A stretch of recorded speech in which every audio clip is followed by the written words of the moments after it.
जो अनर्गल बयान लोग देते हैं वो अपना टीआरपी बढ़ाने के लिए देते हैं। उनके अंदर अगर कुवत है तो न सरकार रोक रही है उनको, न समाज रोक रही है। आप करो, हीरो बन जाओ, कोई कौन रोक रहा है, मगर आप करोगे नहीं, ये बात तय है। आप में वह कुवत नहीं है, यह वही बात तय।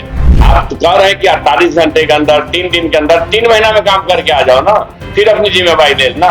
इसलिए मैं कह रहा हूं कि ये सिर्फ और सिर्फ लफाजी है, भाषणबाजी है, अपने टीआरपी को और आगे बढ़ाना है। आपको ऐसा क्यों लगता है? इसलिए कि सब जो भी आदमी संवेदनशील होगा, इस बात को समझेगा, वो सीधे समझेगा कि राजनीति हो रही है, अपना टीआरपी बढ़ा रहे हैं। पप्पू यादव ने लॉरेंस बिश्नोई के को कहा है कि 2 टके का गैंग है और अगर हमें प्रशासन इजाजत दे तो 24 घंटे में इसके गुनाह को समाप्त कर सकते हैं। अच्छा, तो कौन कौन अपराधी इजाजत लेकर के प्रशासन से अपराध करता है, हमको सो बता। जिनके हाथ खून से लथपथ हो, उस तरह के बयान देते हैं, तो उनको रोक कौन रहा है? देश के सत्ता को चुनौती दे रहा है बिश्नोई। भैया आप में कुवत है तो भाषण क्यों मार रहे हैं? बिश्नोई की तरह ही बिश्नोई पर घटना कराते, उनके गुर्गों को के नेटवर्क को ध्वस्त करते और फिर जिम्मेवारी ले लेते। इसका मतलब है कि आप राजनीति कर रहे हैं और हर चीज में राजनीति खोज रहे हैं।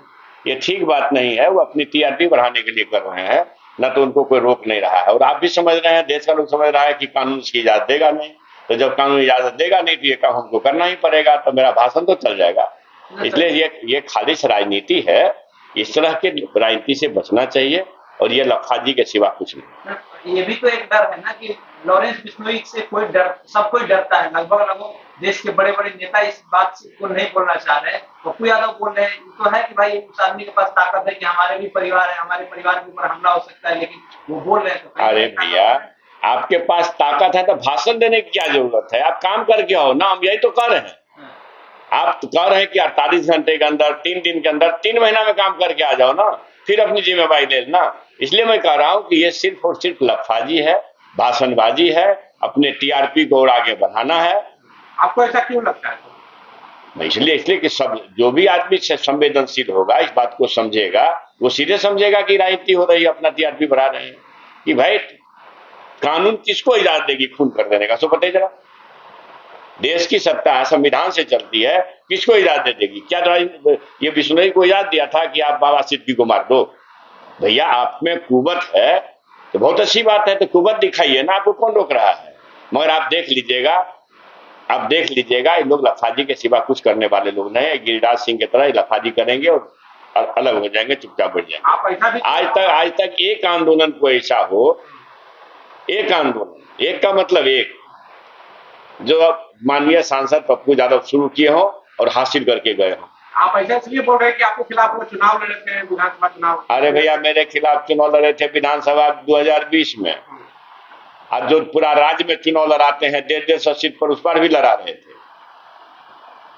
150 सीट पर वो लड़ाए थे। कौन कौन अलायंस था उनके पास? चंद्रशेखर रावण जी थे, अवैसी साहब उनके अलायंस में थे, उपेंद्र कुशवाहा थे।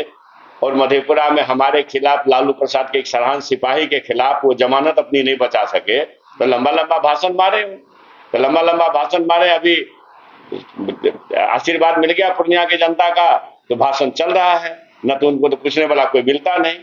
मैं बता रहा हूं कि लालू यादव जी के एक सरहान सिपाही ने, जिसका जमानत जब्त करवाया, 10 बरस एमपी रहने के बावजूद भी, मधेपुरा से 10 बरस एमपी रहे, उससे पहले उनकी धर्मपत्नी माननीय सांसद रंजित रंजन भी 10 बरस, 5 बरस सुपौल से, 5 बरस सहरसा से।